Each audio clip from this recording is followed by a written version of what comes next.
Good morning students. आज हम पढ़ेंगे विषय हिंदी कक्षा 5वीं पाठ 2 वनों का महत्व। बच्चों ये आज हमारा दोहराई कर रहे हैं कि वनों का महत्व। देखिए, किसी भी देश की आर्थिक उन्नति और विकास के लिए वनों का बहुत महत्व होता है। स्टूडेंट्स, आपको पता है कि आर्थिक उन्नति मतलब आर्थिक प्रोग्रेस में आगे की और बढ़ाने के लिए या उसके विकास के लिए जो है वनों का होना बहुत ज्यादा महत्व होता है। वनों से जहाँ हमें उपयोगी तो क्या कहते हैं, जो ये बहुत ज्यादा ही महत्वपूर्ण होती है आर्थिक उन्नति में।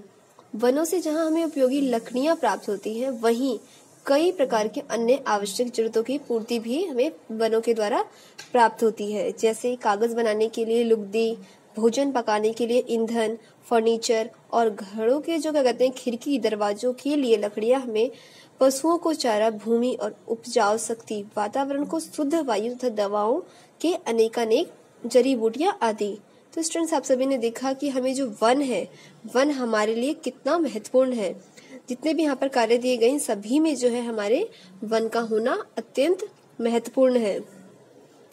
यदि हमारे पास वन नहीं है तो जितनी भी चीजों के नाम बताए गए बच्चों, वो हम कहाँ से प्राप्त कर पाएंगे? नहीं कर पाएंगे। इसीलिए हमें वनों को अधिक से अधिक लगाना चाहिए।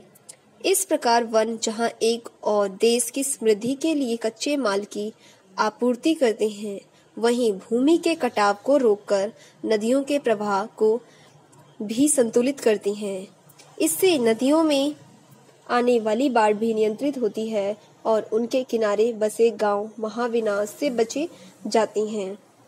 देखिए स्टूडेंट्स, जो हमारा क्या कहते हैं जो वन है, वो बाढ़ को नियंत्रित करने में सबसे बड़ा अपना जो है रोल निभाता है।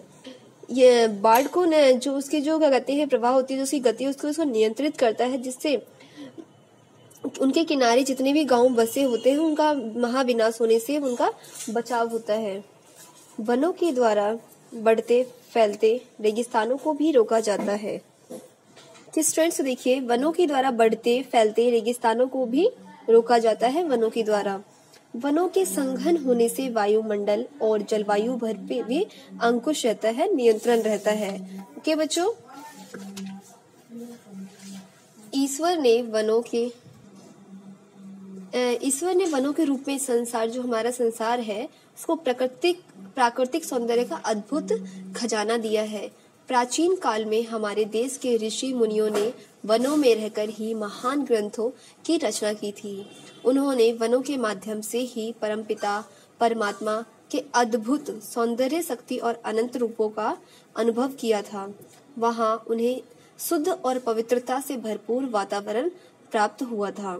फिर स्टूडेंट्स, देखा आप सभी ने कि जो वन है हमारे लिए कितना ज्यादा महत्वपूर्ण है।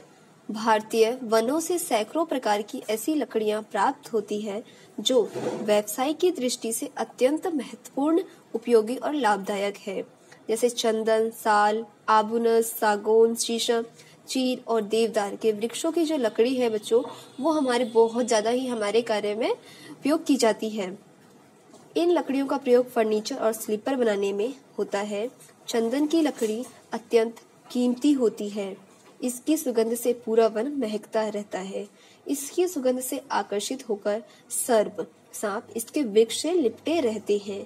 इसकी लकड़ी को घिसकर माथे पर तिलक आदि लगाया जाता है और पूजा की सामग्री रखने के पात्र भी बनाए जाते हैं। स्टूडेंट्स, आपने देखा होगा जब आपके घरों में पूजा करने वाली जो टोकरी होती है, उसमें बर्तन रखने के लिए या पूजा का जो भी सामग्री, पूजा सिंदूर वगैरह, तिलक जो भी होता है स्टूडेंट्स, वो रखने के लिए चंदन की टोकरी टाइप में बनाई हुई सुंदर सा